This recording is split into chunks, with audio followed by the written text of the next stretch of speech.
What's good, YouTube? It's your boy, SlenderRevolutionX here, coming to you guys today with a little bit of a discussion video, a little bit of a self-help video, something to help you guys out in the upcoming format going into September, and that is 3 budget side deck options that you guys have.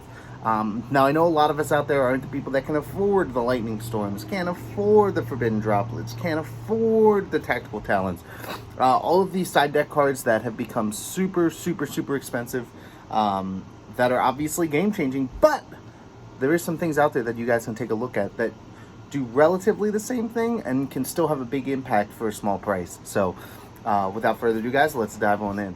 So my first option for you guys, in any situation where you're going second and you need to be able to break boards in situations where like Forbidden Droplets would work or Lightning Storm would work, I have a budget option for you guys that can have a lot of impact in the game as well. Not only baiting out in the gate, but if it resolves, it's going to be pretty devastating for your opponent, and that is Book of Eclipse. Now, we've seen this card played in years past and have a lot of impact on the game, but we saw it fall out of favor when Link Monsters started to come about, just because they can't be flipped face down. And something that we've seen in recent months is the fact that Synchro Monsters have kind of made a rebirth, and we've kind of seen a situation where Synchros have once again become a really powerful mechanic, and generally that's the kind of interruptions that you're running into with decks today. Well, a card like Book of Eclipse can really deal with those face-up monsters, not only baiting negates from the Savage Dragon or the Herald, allowing you to go through with some of your plays, but in situations where it resolves, they're flipping all of those monsters face down, allowing you to not only send cards from the deck to the graveyard, which sometimes is an issue when Herald is on board, but also to clear those boards, because you know those monsters aren't really hard to get over when they're face down with no effects.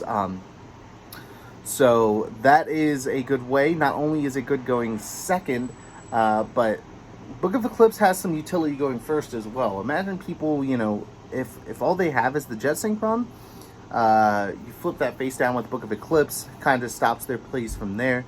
And then not only does this card give you utility going first, but it also does going second. So it's never a bad card to really have at this point in the game, just because Synchros are so powerful, and stopping plays early is really strong. In some situations, I really think this card is a strong side deck choice. So if you guys are looking, go ahead and try that out. Number 2 on my list is Dino Wrestler Pankratops. Although its name is difficult, using it to play is not. A very simple card that has seen a lot of plays in the past, and it continues to see it today. We've seen Dino Wrestler, especially in situations where you're going second and have to side in for going second.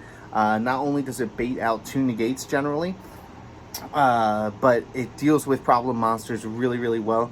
And any kind of 2-for-1 card exchange in the game right now is pretty good. Like you're dealing with 2 cards for the price of 1 in Pankratops, which in the game of advantage is really powerful. Although it's not very good going first, Dino Wrestler really allows you to deal with tough boards, giving you the opportunity to make plays.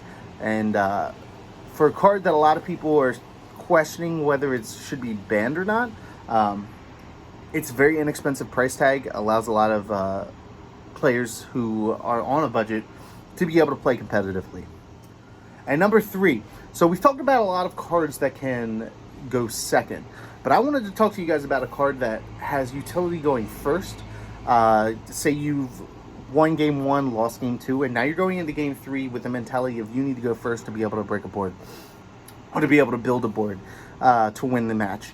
And a card I wanted to talk to you guys about is Gozen Match. So, if you're playing a deck that can play not only Gozen Match, but Rivalry as well, it is a pretty easy side deck spot to be able to put a floodgate in going first turn 3 to be able to lock your opponent out. I know in a lot of combo decks, a lot of combo Dogmatica, a lot of stuff like that, we're looking at a lot of types and a lot of different attributes in those decks. So being able to lock them into something, like say they normal summon the Jet Synchron, lock them into Machine Fire, it's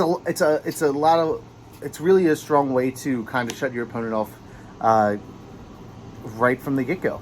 So I think the card has a lot of utility things. I mean, and we're not talking about necessarily Rise or Gozen itself. Talking about Gozen Rivalry, there can be only one.